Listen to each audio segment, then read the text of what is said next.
నదులు అప్పచెప్తే సప్పుడు చేయడు. కృష్ణానది కొంచెపోయి కేఆర్ఎంబీకి అప్పచెప్పిండు.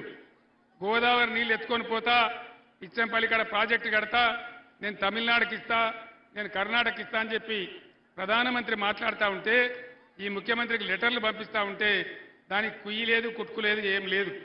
అదే నేనున్ననాడు కూడా ఇదే ప్రతిపాదన తెచ్చిండు నరేంద్ర మోదీ. నేను చెప్పిన కేసీఆర్ బతికి ఉండంగా గోదావరి నీళ్లు తీసుకుపోతా అంటే నా ప్రాణం పోయినా మంచిదే కానీ ఒప్పుకోను అని నేను చెప్పిన. మరి అలా ఈ ముఖ్యమంత్రి మౌనం వెనుక ఉన్నటువంటి మతలబు ఏంది? దయచేసి మీరు ఆలోచన చేయాలి. ఎందుకోసం ఇలా గోదావరి ఉన్న ఒకే ఒక నది గోదావరి మన బతుకు. మరి దాన్నే తీసుకొని పోతా అంటే కాంగ్రెస్ పార్టీ కానీ ముఖ్యమంత్రి కానీ ఎవరు కానీ కనీసం నోరు తెరిచి మాట్లాడే పరిస్థితి లేదు. నేను ఒక్కటే మాట మీకు మనవి చేస్తా ఉన్నా, పెద్ద దోకా కాబోతా ఉంది. ఇక్కడ ఉన్న ముఖ్యమంత్రి ఏమంటాడు? నరేంద్ర మోడీ సాబ్ ఆప్ హమారే బడే భాయి హే, మీరు మా పెద్దన్న, నేను మీ చిన్నన్న, నేను గుజరాత్ మోడల్ పెట్టుకుంటా అంటాడు. ఆ గుజరాత్లో మన్ను కూడా వెళ్తా దరిద్రం పాడైంది. పేదల సంక్షేమం చూడరు, పేదల గురించి పట్టించుకోరు.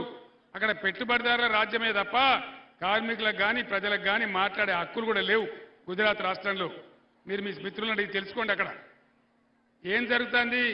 ఇదే ముఖ్యమంత్రి దావోస్ పోయినప్పుడు మోదీ చోటేబాయ్ ఎవరు? అదాని భారతదేశాన్ని మింగుతున్న అదాని, 14 లక్షల కోట్లకు పడిగెత్తినటువంటి అదాని మోడీ అండదండలతోని దేశంలో ఉన్న పబ్లిక్ సెక్టర్ రంగాలన్నింటినీ కబలిస్తా ఉన్నాడు. అన్నింటినీ కబలిస్తా ఉన్నాడు. టీవీ రంగం కావచ్చు, కేబుల్స్ కావచ్చు, ప్రతి రంగాన్ని, ఉన్న ఓడరేవులన్నీ కూడా ఆయనకు అన్యాక్రాంతం అయిపోయినాయి. ఉన్న ఎయిర్పోర్ట్లన్నీ కూడా అదానికే అంకితం చేసినాడు నరేంద్ర మోడీ. అటువంటి నరేంద్ర మోడీ అదాని నేను ముఖ్యమంత్రిగా ఉండే రోజులలో మీరు మీ బొగ్గు ఉత్పత్తి, మీ కరెంటు ఉత్పత్తి చేయడానికి మీరు ఆస్ట్రేలియా నుంచి బొగ్గు దిగుమతి చేసుకోవాలంటాడు. ఆస్ట్రేలియా నుంచి బొగ్గు తెచ్చేవాడు ఎవడు? అదాని, నరేంద్ర మోడీ తమ్ముడు.